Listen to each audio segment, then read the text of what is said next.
আজকে হচ্ছে আমাদের হায়দ্রাবাদের প্রথম দিন। আর প্রথম দিনই সকাল সকাল ঘুম থেকে উঠে ফ্রেশ হয়ে আমরা চলে এসেছি আমাদের একদম হোটেলের পাশেই একটা নিমন্ত্রণ হোটেল রয়েছে সেখানে।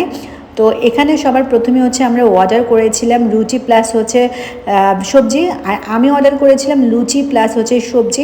এখানকার খাবারটা ট্রাস্ট মি অনেক অনেক ভালো, আমার কাছে একদম বাংলাদেশি খাবারের মতো লেগেছে। আমি যখন লাস্ট টাইম হচ্ছে কলকাতায় গিয়েছি ওইখানকার খাবার আমি আসলে তেমন একটা খেতে পারিনি, কেমন যেন একটা ব্যাড স্মেল প্লাস হচ্ছে খাবার মানে আমার কাছে ভালো লাগেনি, কার কাছে কেমন লাগে আমি জানি না, বাট আমার কাছে হায়দ্রাবাদের খাবারগুলো খুবই ভালো লাগছে, একদম বাংলাদেশি খাবারের মতোই।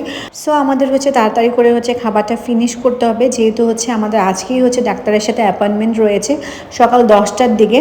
সো এখানে অনেক কিছু ফর্মালিটিস পালন করতে হবে, দ্যাটস ওয়াই হচ্ছে যতটা আর্লি যাওয়া যায়। প্লাস হচ্ছে যেহেতু ডাক্তারটা অনেক রিনোয়েন্ড একটা ডক্টর, সো ওখানে নিশ্চয়ই অনেক বেশি সিরিয়াল থাকবে। সো সিরিয়াল ধরে আসলে ডাক্তার দেখানোটা অনেকটা বেশি হ্যাসেল আমার কাছে মনে হয়।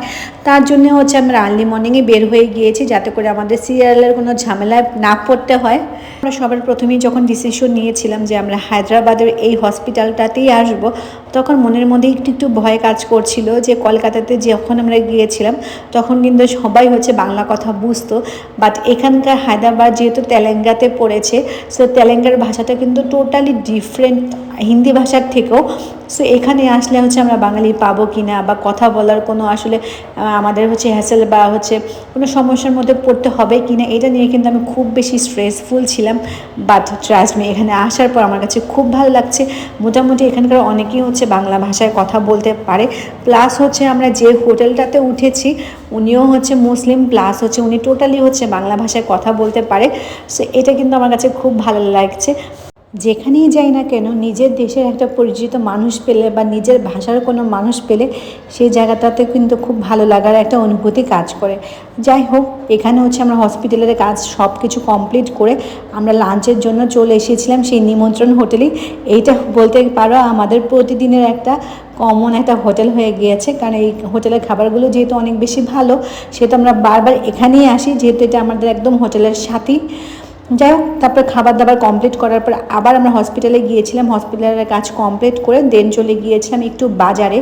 তো এখানে মোটামুটি হয়তো বা আমাদের বেশ কিছুদিন থাকা লাগতে পারে সেই কথা চিন্তা করে।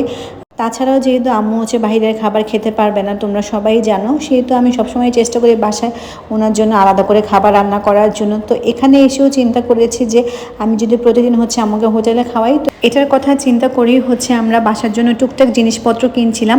সবার প্রথমে ভাবছিলাম যে নাইফ নিব, বাট এখানে নাইফটা আমার কাছে তেমন একটা বেশি ভালো লাগেনি, তাই আমরা এখানকার স্টিলের একটা বটি নিয়ে নিয়েছি, প্লাস হচ্ছে 2টা গ্লাস, তাছাড়াও হচ্ছে টুকটাক যা কিছু লাগবে আর কি সেগুলোই নিয়ে নিচ্ছিলাম। তো এখানে মোটামুটি দেখলাম আমাদের বাংলাদেশে যা যা পাওয়া যায় সব কিছুই এখানে অ্যাভেলেবেল। মানে আমার কাছে না হায়দ্রাবাদরা পুরা ঢাকার মতো লাগছে, মানে কলকাতাটা যেমন একটু ডিফারেন্ট মনে হয়েছে, বাট হায়দ্রাবাদ টোটালি হচ্ছে মনে হয়েছে যে না আমি ঢাকাতেই আছি। এখানকার মানুষগুলো যেমন অনেক বেশি ভালো, প্লাস হচ্ছে মনে হয় পরিচিত পরিচিত মুখ, প্লাস হচ্ছে ওনাদের আচার ব্যবহার সব কিছুই আমার কাছে ভালো লেগেছে। তো অনেক আগে একটা ইউটিউব চ্যানেলে হচ্ছে আমি এই ধরনের বটি দেখেছিলাম, তখন আমার খুবই কেনার ইচ্ছা ছিল, বাট কখনো ভাবতে পারিনি যে সেই ইচ্ছাটা হচ্ছে আজকে আমার পূরণ হয়ে যাবে। তো আমার কাছে বটিটা কিন্তু অনেক বেশি কাজের আর অনেক বেশি কিউট লাগছিল। তো এই তো আমার অবস্থা দেখতেই পাচ্ছ, আজকে কয়টা দিন ধরে হচ্ছে অনেক বেশি জার্নির মধ্যে দিয়ে যাচ্ছে, একদম সকাল থেকে একদম রাত পর্যন্ত প্রচণ্ড স্ট্রেসফুল দিনগুলো যাচ্ছে, তাই আসলে চেহারার অবস্থাও বেহাল হয়ে যাচ্ছে।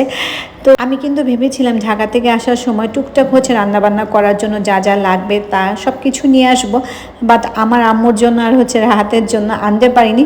সে তো আমার সাথে অনেক চিল্লাচিল্লি শুরু করে দিয়েছে যে ওইখানে কি এগুলো পাওয়া যায় না, কেন এখান থেকে নিয়ে যেতে হবে।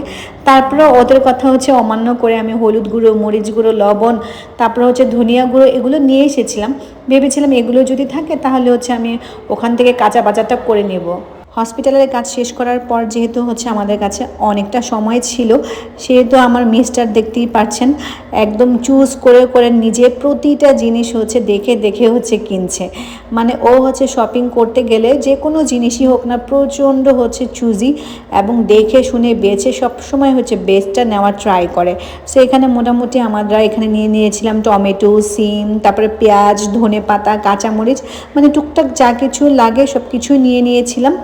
কাঁচার বাজারগুলো কমপ্লিট করার পর এখন হচ্ছে আমরা চলে এসেছি শুকনো বাজার করার জন্য। সো আমাদের চাল লাগবে, ডাল লাগবে, ডিম লাগবে, যা যা লাগবে আমরা সব কিছু ওনাকে বলছিলাম। তো এখানে হচ্ছে এই মেয়েটা হচ্ছে দোকানদার। তবে একটা জিনিস খেয়াল করেছি, হায়দ্রাবাদে হচ্ছে মেয়েরা অনেক বেশি ইন্ডিপেন্ডেন্ট। মোটামুটি সব দোকানেই দেখলাম যে মেয়েরাই হচ্ছে সব থেকে বেশি কাজ করে। সো এখানে হচ্ছে আমরা ডিম নিয়েছি 4টার মতো, আর 2 কেজি হচ্ছে চাল নিয়েছিলাম, 1 কেজি আধা কেজি হচ্ছে মুসুর ডাল নিয়েছিলাম, শুকনো মরিচ নিয়েছিলাম, তারপরে হচ্ছে নিজেদের জন্য হচ্ছে 2টা কোল্ড ড্রিঙ্কস নিয়েছিলাম। তো এই তো হচ্ছে আমাদের কাঁচা বাজার। এখন হচ্ছে আমরা হোটেলের দিকে চলে যাব। আমরা কিন্তু হচ্ছে হোটেল যখন নিয়েছিলাম, হোটেল নেওয়ার সময় হচ্ছে কিচেন দেখে তারপরে হোটেলটা নিয়েছিলাম। সো এখানে মোটামুটি কিচেনটা অনেকটাই বড়, হচ্ছে একদম টোটালি বাসার মতো। আমার কাছে তো এখানকার কিচেনটা অনেক বেশি ভালো লেগেছে। সো আমি হচ্ছে নেক্সট ভিডিওতে হচ্ছে আমি তোমাদের সাথে হচ্ছে আমার যে হোটেল রুমটা আছে প্লাস হচ্ছে কিচেন, ডাইনিং স্পেস সব কিছুই হচ্ছে শেয়ার করব। তো অনেকটাই রাত হয়ে গিয়েছে, তাই আমি শর্টকাট রান্না করার জন্য হচ্ছে এখানে ডিম আর আলু হচ্ছে সিদ্ধ করতে বসিয়ে দিয়েছি। তারপরে এখানে হচ্ছে এক পাশে হচ্ছে ভাত বসিয়ে দিয়েছি। আজকে হচ্ছে শুধু ডিম আর হচ্ছে ভাত রান্না করব। তো তবে এখানে আসার সময় বাজার করে দেখলাম যে এখানে হচ্ছে গরুর মাংসের দামটা মোটামুটি অনেক বেশি রিজনেবল। যেমন হচ্ছে আমাদের ঢাকার মধ্যে কিন্তু আমরা 750 টাকা বা 800 টাকা কেজি হচ্ছে গরুর মাংস খাই, বাট এখানে মাত্র 270 টাকা কেজি হচ্ছে আমি গরুর মাংস দেখেছিলাম। তো আমি যখনই দেখেছিলাম তখনই রাহাতকে বলেছিলাম যে নেক্সট টাইম হচ্ছে আমরা এখান থেকে গরুর মাংস নিয়ে তারপরে হচ্ছে রান্না করব। পরবর্তীতে হচ্ছে আমরা দেখি যে ওইখানটা গেলে হচ্ছে আবার পাওয়া যায় কিনা, যদি পাওয়া যায় তাহলে হচ্ছে গরুর মাংস নিয়ে নেক্সট রান্না করব। সো এই রান্নাবান্না শেষ করে আমরা হচ্ছে খেতে বসে পড়েছি। তো আজকের ব্লগটা এই পর্যন্ত, নেক্সট ব্লগে আবার দেখা হবে। টিল দেন আল্লাহ হাফেজ।